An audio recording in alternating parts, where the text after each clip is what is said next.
The following is a production of UNO Television for KYNE TV.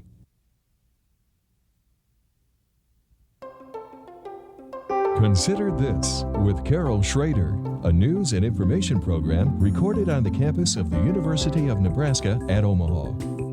From the Dell and Luann Weber Fine Arts Building, here's your host, Carol Schrader. Consider This, a new location, at least on a one-time only basis, for Consider This. The Dell and Luann Weber Performing Arts Building, that's where we are. We're in the theater. A little later in the show, we're going to tell you what's showing here. The backdrop for our show is the set for that play. And would like to tell you we are in one of the classiest little black box theaters around, and I'm sure my guests would agree with me. So join me in welcoming my guest today. We're going to talk about the fine arts in Omaha and perhaps the more obscure and the more up and coming and a little bit of the entire fine arts picture. Rhea Law is my guest today. She is with the Bemis Center for Contemporary Art. She is the executive director.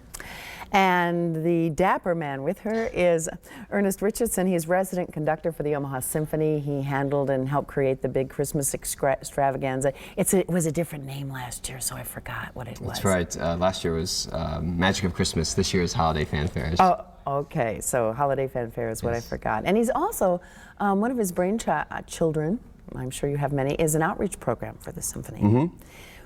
This the whole idea for the show was kind of spawned by a call from you, Rhea, actually, calling me in my role as news director at KFAB and saying, can't we get a little publicity for some of the art and artists that we are showcasing at the Bemis? And I said, well, you know, we can barely get done what we kind of want to get done. And but what you do in the visual arts is not that well known outside the artsy community.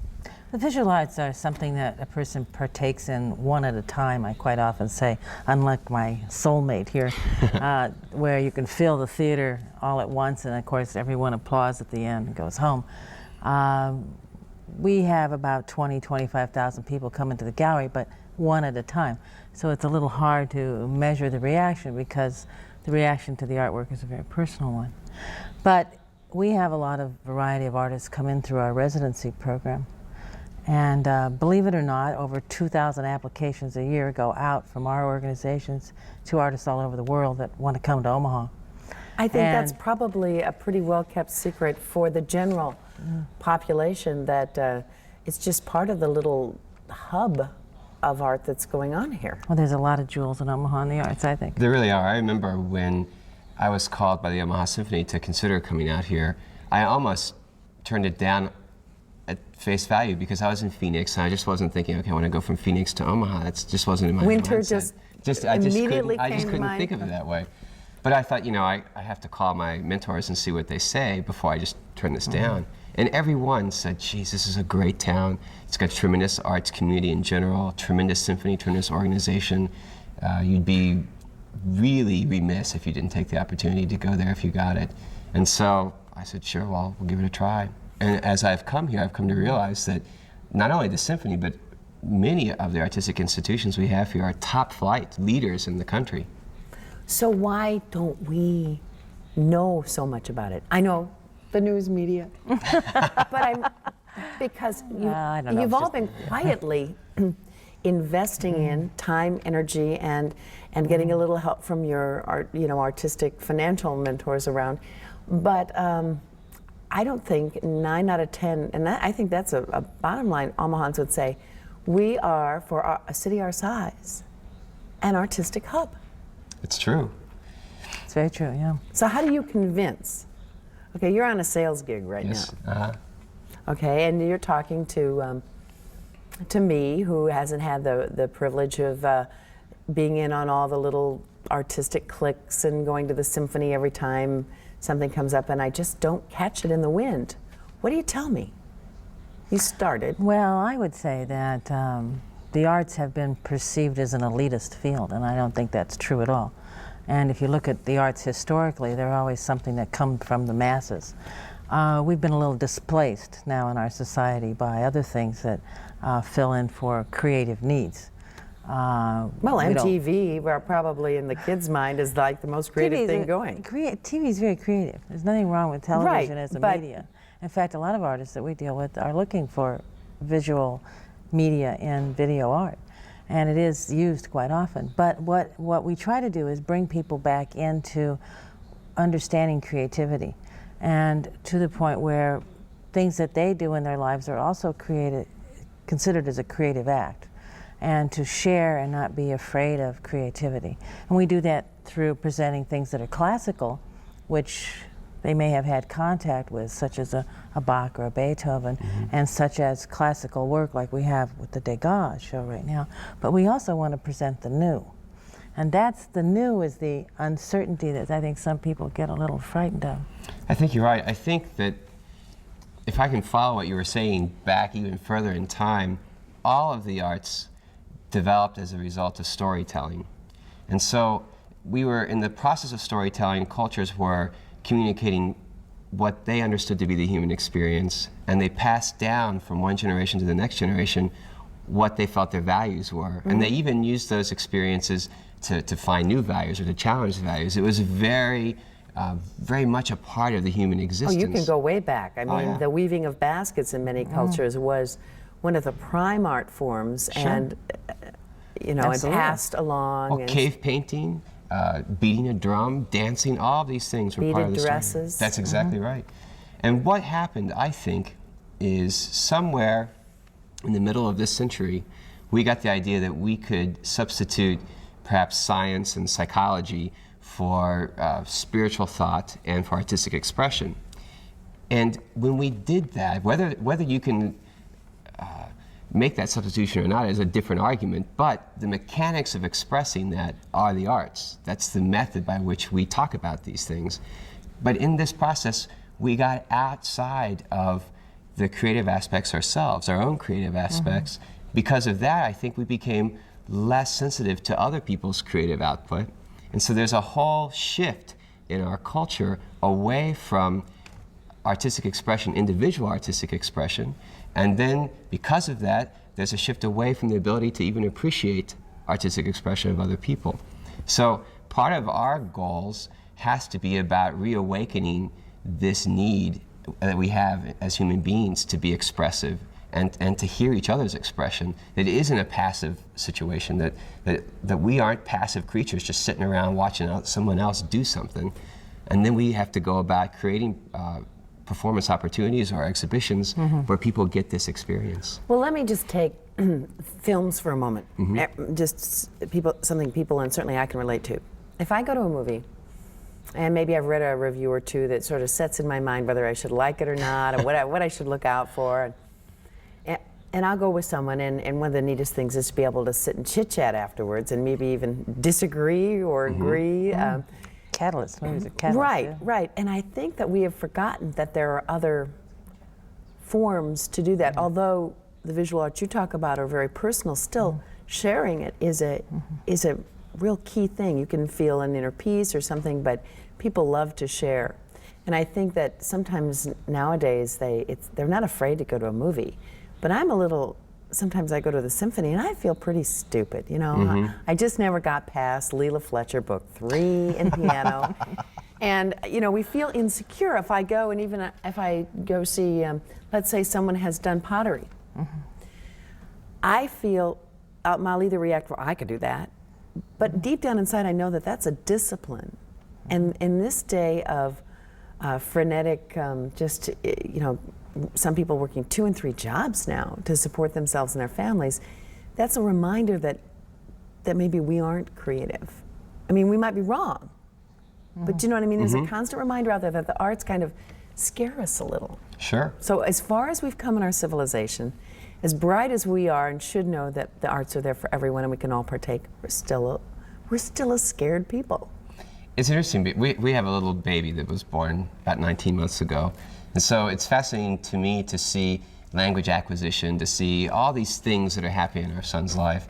And he's not afraid of expression. He's not afraid of music. He's not afraid of any of these things that we culture a fear of. He's not afraid of, you know, taking his carrots and making this great sweep across the table and looking at it and I still like admiring to it. do that myself. Of course. And so I think we're conditioned to be afraid of that because it happens at some point in our lives, but it's not a natural thing. It's not a natural inclination to be afraid of artistic expression. When you go into the schools and you try to explain to children or show them in some way that it's all very elementary, and then what you do with it after that is really putting yourself into it or taking it up a notch or whatever. They're probably a lot more open than. I think the children are much more open than the adults across the board. They're very eager to learn and they're very expressive about themselves, and they haven't been confined in ways that they worry about what their response should be or shouldn't be about something. They're very spontaneous. And so working with children in the arts is a very good process to start with, because one would hope that you have an educated, populace then, later, to be your patrons and to be people who could come to your events. The arts, though, I was just watching the Grammys last night and noticed that CBS has got a campaign on using their stars to appreciate the arts and support the arts. The arts have come under fire. I think that there is some feeling too that, and these are all feelings that sort of add up to a big feeling, not any one thing, that the Mapplethorpe displays of the controversial photographs are what's out there, other than the mainstream, the wonderful Christmas show that the symphony puts on every year and all that, that those are the kinds of things that we sort of need to be aware of, anything that's not in the beaten path of the arts. I think you're right about that. I think that the Mapplethorpe exhibitions and the political milieu that all creates gets all the press, and it's unfortunate in the sense that it skews everybody's notions about what the arts are doing. Absolutely. I can't tell you how many times people come up to me and say, well, it just really annoys me that all this money is going into this kind of art. Well, most of the money, the majority of all the money in the country is going into far different kinds of artistic expression. This is one particular controversial thing, and you can argue about how one takes public money in the political arena, and that's another show perhaps, but the majority of what's going on is not this sort of experience. It's a different kind of experience, whether it's community theater or educating children in the schools or organizational development, or the works I've seen over at the Bemis. I had a great tour of the Bemis this spring. You talk about the community awareness, people outside of Omaha know more about Omaha than people inside. A lot of times the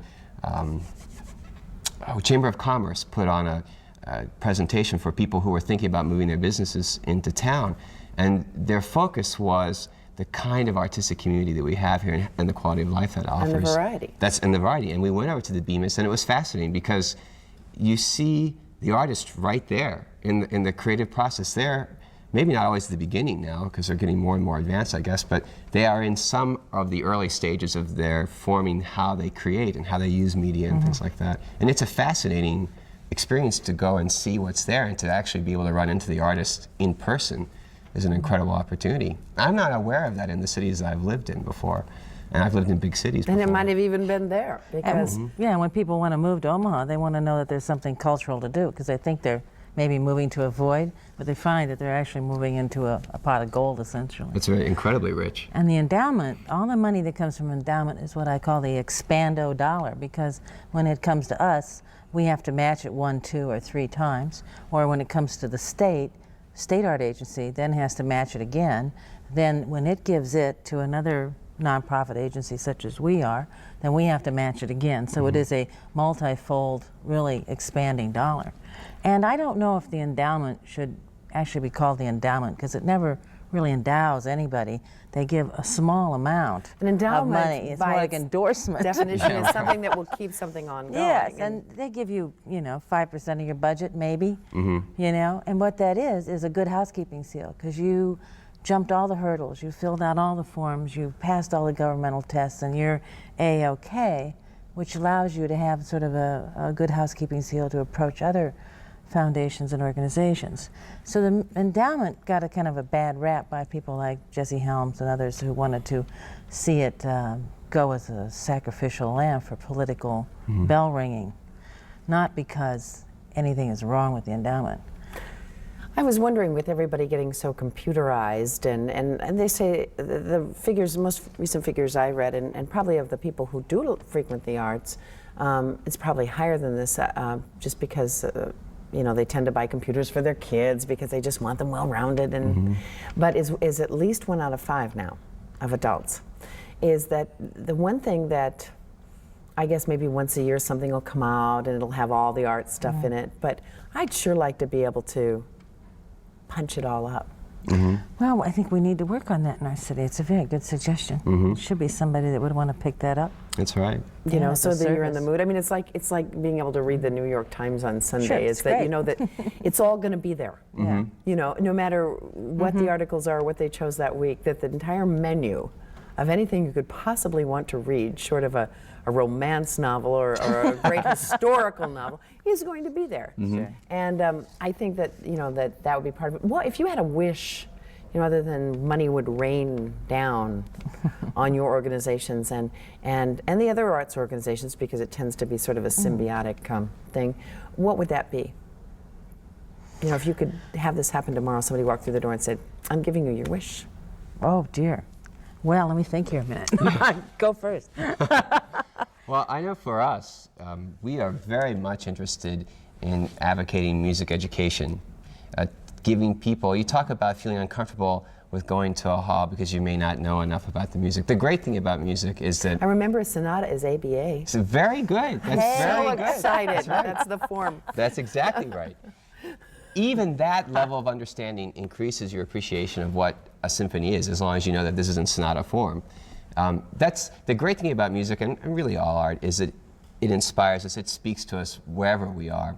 But the more familiar we are with the language, the richer the experience is. I can barely survive the basic understanding of German grammar, so if I need to get from the train station to the restroom, I can probably do that in a German-speaking country. Fortunately, I'll speak English, but if I had to, I could do that.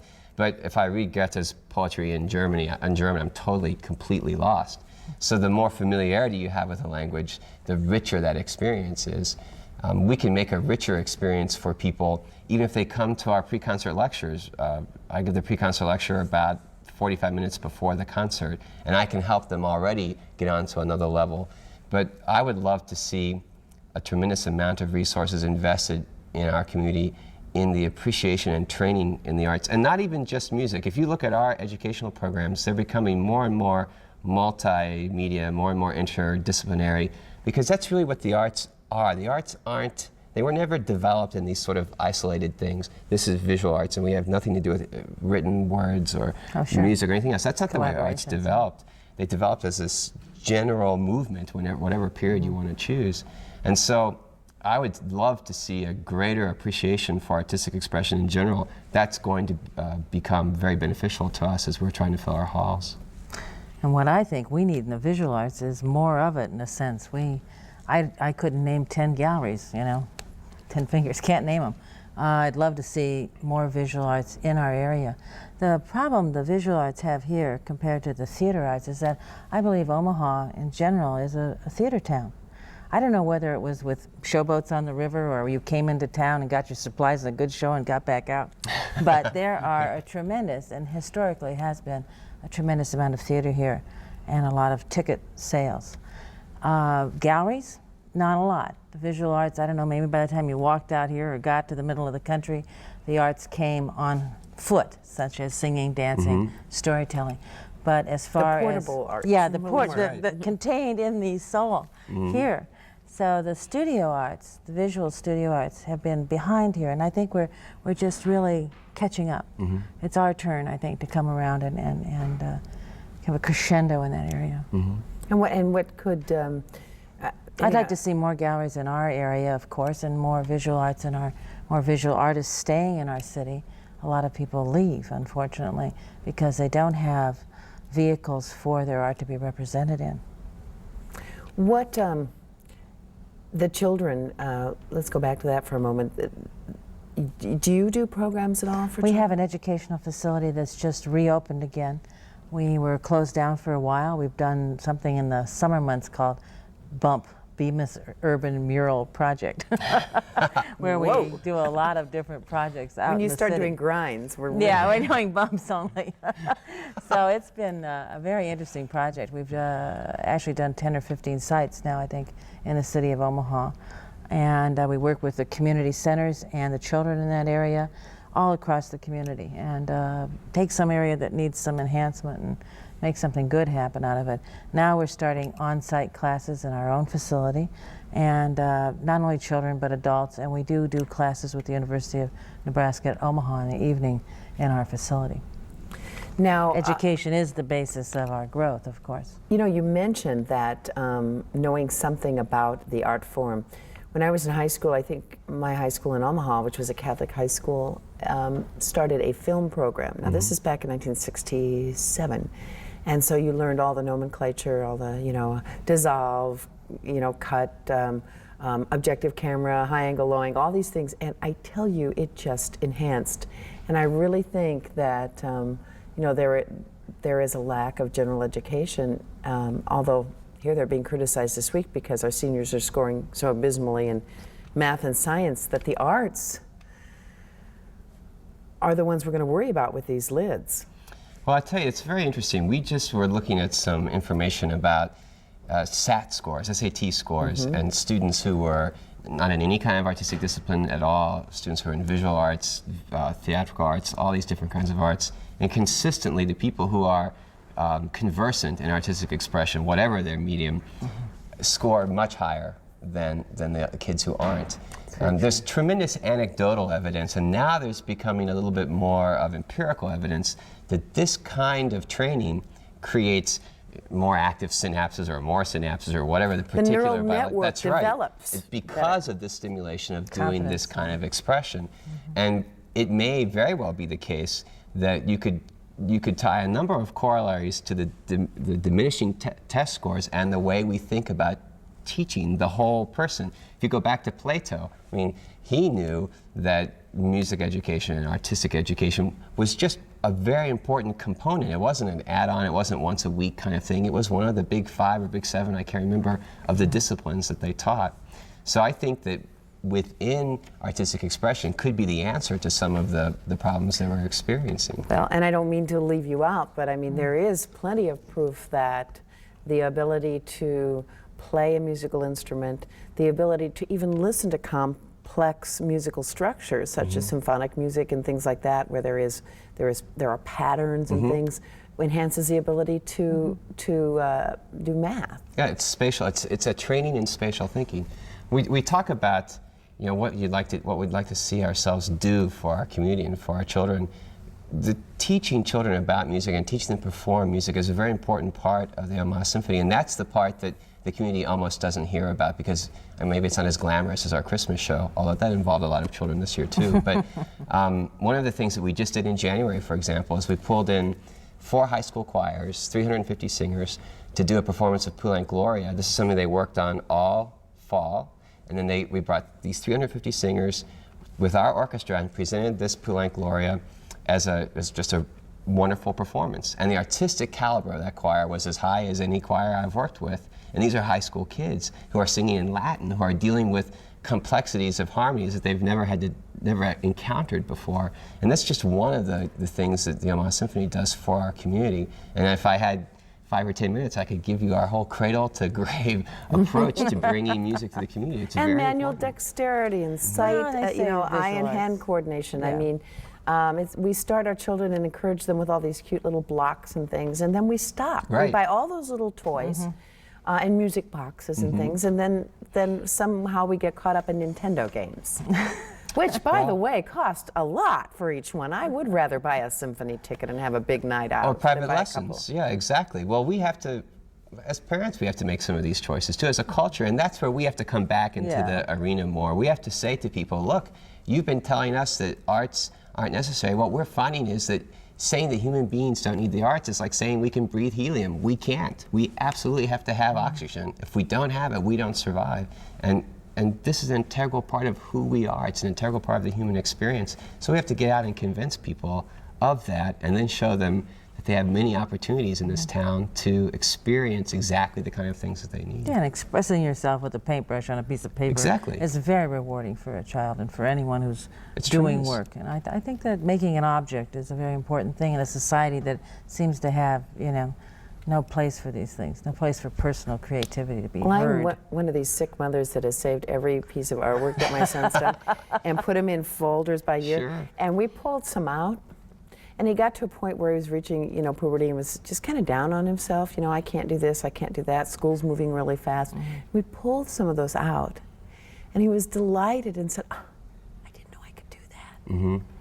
And I think we all need to be reminded, whether we're 13 or 30 or 63, that we can do. And it's amazing how many of our senior citizens are getting to the art, into the arts for the first time. I mean, throwing themselves into it. So I'd like to ask if that film class at your Catholic school influenced you. Yeah, and I don't know if they're real happy about it. No, but it had a wonderful influence. Sure. I mean, it made the experience just, you know, you just want to go out and talk about it and just live it and think of it over again. And I do that with music and I do that with art that I've seen. I'll never forget my mother sitting at the dinner table saying, we're going to Washington and we're going to the National Gallery of Art. This is a Raphael. These have round faces. I mean, we were little dings. Now, if you ever remember anything, you'll know the Madonnas. And she would go down the line, and she even threw a little Salvador Dali in. And to this day, that is so exciting for me to be able to recognize and then look at. That is exciting. And one of the things that I long for, I'm starting to think I'm trying to get all my wishes in, but one of the things I long for is a return to the time where people conversed about arts and weren't afraid to say, well, I really hate this, or why do you hate it? When I have people listen to new music, the first thing I tell them, or the last thing, depending upon the structure of the lecture, is you don't have to like it. It's okay. If you're back there saying, you know, I hate this because I hated the way they used the orchestra, or I hated the way the rhythm worked, or I didn't like the melody, or didn't like the, whatever they're thinking about, they're actively listening to it. They're actively participating in the experience. You know, when Stravinsky's And to be able music, to say why you don't that's like it. right. And when they did Stravinsky's music, they had riots. That was so exciting. You know, they hated it, and it's great. Now we know it's one of the greatest things that hit the early 1900s. Well, we've run out of time. You know, two more great new artistic people up close and personal. Rishan Law of the Bemis Center for Contemporary Arts and Ernest Richardson of the Omaha Symphony. Want to get the plug in now for the great play that's going on here. What you're seeing is the backdrop for My Other Heart by Martha Bosing. The UNO students and faculty pretty excited about that. It's running February 26th through the 27th and 28th, and then March 4th through the 7th. It is the second production, only the second production of this award-winning play. It's set in the time of the Spanish Inquisition. It involves the inquisitors trying to run out all the Jews, and a very special relationship between two women. So don't miss it. And also, just want to mention Comedy of Errors coming up in April here. Thank you for joining us on Consider This, and thank you so much for coming. Yeah, thank you. Thank you.